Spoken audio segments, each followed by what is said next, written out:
喺人工智能，我諗全球都即係呢個大嘅浪潮啦。咁我哋亦都即係開始涉獵呢個方面啦。期待我哋就加埋我哋有呢個算力啦，有呢個 AI 幫助咧，就將我哋嗰個業務無論喺投標嗰個準確性啊，同埋嗰個希望就係用多啲智能咧，幫我哋去攞到個合約啦。咁啊，另外咧就希望地盤再做安全啲咧，就可以再增加嗰個利潤啦。大家好，歡迎收睇智庫通。呢間公司除咗要為未來咧就係做一個打算以外，其實如果作為一個上市公司嘅話，責任更加大啦。點樣可以令到股東有更加好嘅回報呢？今日就要同兩位嘉賓一齊傾下啦。詹生歡迎你，鐘生歡迎你。嗱，如果係上市公司咧，我哋成日都話股東嘅利益都係好重要噶嘛。想問下詹生啦，咁你哋其實喺好多唔同嘅業務當中咧都好有經驗啊，但係點樣憑住創新創造更加多嘅價值咧？嗱，其實我哋二合工程啦，咁啊喺香港做咗30幾年啦，咁我哋係一個好傳統嘅建築公司。咁喺過去嗰10年咧，咁其實我哋已經開始利用呢個人工智能啦、科技啦，咁去盡量咧就將我哋做緊嘅工程咧，又用少啲嘅人手啊，用多啲嘅機械啊。咁甚至乎去到近呢幾年咧，就更加因為好多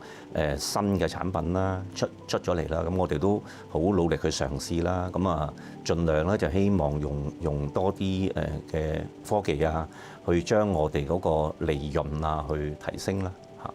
主要就係即係咁多年嘅經驗就一路都咁發展啦嚇。特別疫情後啦，咁我哋公司就比較好彩咧，就因為我哋喺香港咁多年啦，咁我哋本身個建築業務都做得係唔錯嘅。雖然嗰個每年嘅營收唔係太多，咁但係咧我哋都有一定嘅增長啦。咁譬如我哋喺2024年，我哋成個建築嘅收入就約莫係8億度，咁但係去到2025年嘅3月咧，我哋已經去到11億啦。咁啊增長差唔多係40%。咁呢度咧其實都好依賴新嘅科技啦，去做，譬如我哋做開頭嗰個投標嘅估算啦，我哋用咗啲新嘅科技啦，咁啊可以去更加準確去估算啲工程，咁啊令到我哋嘅利潤咧都增加咗差唔多3% 嘅個 GP 嚇。咁啊，再補充咧就係我哋亦都好好彩啦，喺疫情後咧，我哋可以邀請到我哋一個好嘅朋友啦，就係阿楊博士阿 Pat Young 咧就加入咗我哋個團隊。咁點解會邀請佢咧？佢主要咧就係因為疫情嘅時候咧，佢哋公司同科大做嗰個產品咧，咁咧就幫咗全香港嘅疫情咧好多好多。疫情後之後咧，咁我哋就邀請佢入嚟我哋個集團啦。咁咧就將佢個產品由呢個疫情嘅防控咧，就轉咗咧去做呢個生命健康嘅科技。咁咧亦都係轉咗去加埋呢個寵物。咁咧就希望就將新啲嘅業務，咁咧就亦都唔好嘥啦。咁係香港咁多年科大啲教授嘅心血咧，咁我哋希望繼續延續。咁咧亦都非常之好彩咧，就邀請到阿鐘博士加入嚟我哋公司，就幫我哋咧去繼續發展呢個方向咯。咁呢個就係差唔多做咗3年嘅時間。咁咧見到我哋開始嗰個品牌咧都開始出嚟㗎啦。咁咧就而家我哋一路咧去做緊呢個繼續嘅研發啦，咁啊繼續嘅推廣啦，咁啊希望將呢啲新啲嘅業務咧帶入我哋個集團咯。嚇！咁我哋好彩咧，就係因為我哋個建築業務咧，長期嗰個 cash flow 都好健康嘅，咁就咁啊變咗有一定嘅資源可以 support 到佢哋嗰邊嗰個發展啦。鐘生就帶動住一個創新啦，咁其實講緊人工智能方面咧，都牽涉好多喎。係，其實都係由譬如去年啦，2024年咁喺人工智能，我諗全球都即係呢個大嘅浪潮啦。咁我哋亦都即係開始涉獵呢個方面啦。特別喺今年初啦，即係除咗我哋即係國家亦都有非常好嘅政策去推人工智能之外咧，我哋有好多即係大型嘅模型啊等等咧，都已經有國產化嘅出現咯嚇。咁呢個整體對於我哋整個集團嚟講咧，就喺呢個賽道咧，我哋可以利用到即係一啲我哋國家非常好嘅科技啦。咁我哋亦都可以喺香港作出一個部署啦。整個即係我哋整體嘅幫到我哋嘅 AI 加建築啦，亦都可能會涉獵到香港譬如金融業嘅發展好犀利啦。咁我哋又亦都可以 AI 加到一個金融啦。咁啊，最近如果大家有留意到嘅好多新嘅IP 啦，非常好嘅香港好多創作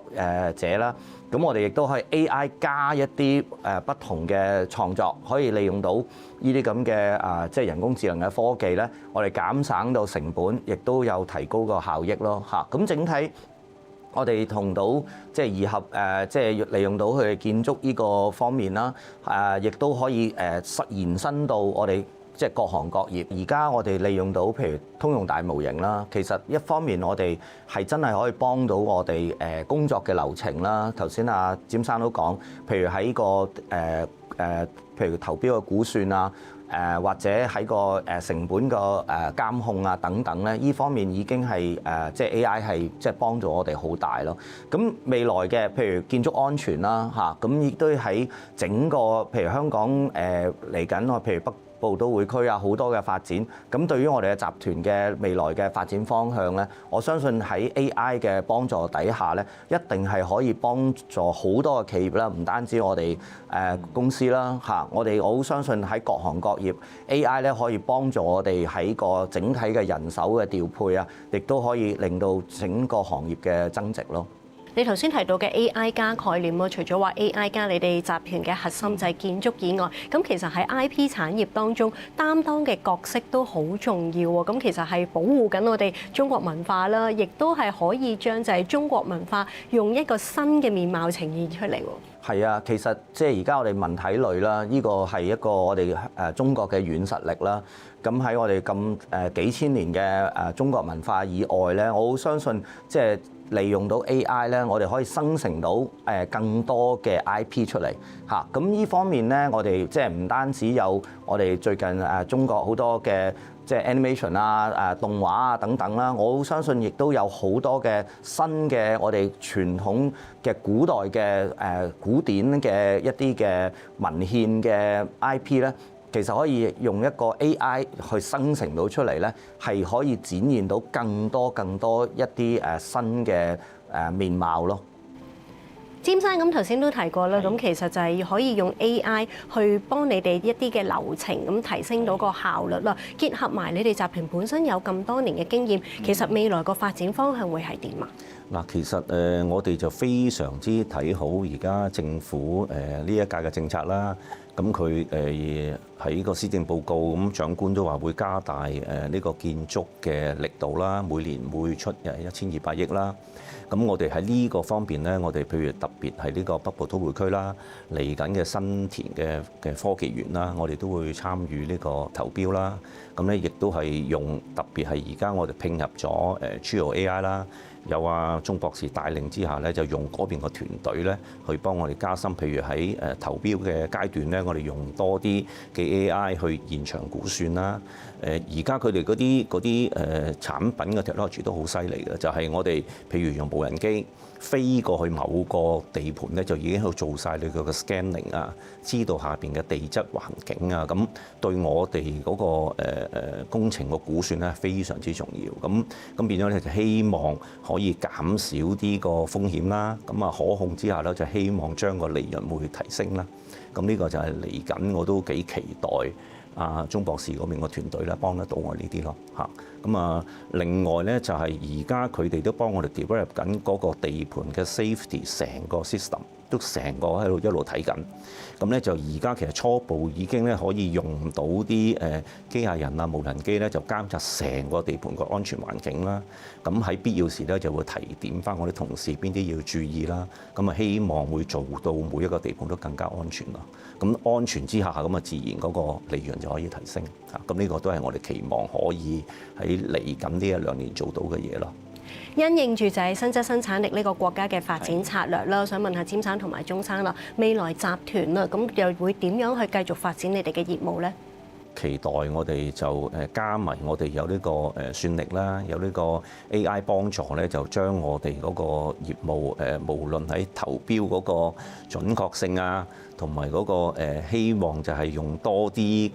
嘅智能咧，幫我哋去攞到個合約啦。咁啊，另外咧就希望地盤再做安全啲咧，就可以再增加嗰個利潤啦。有啲咩嘅新板塊，鐘生自己都好期待嘅咧？其實喺一個我哋嘅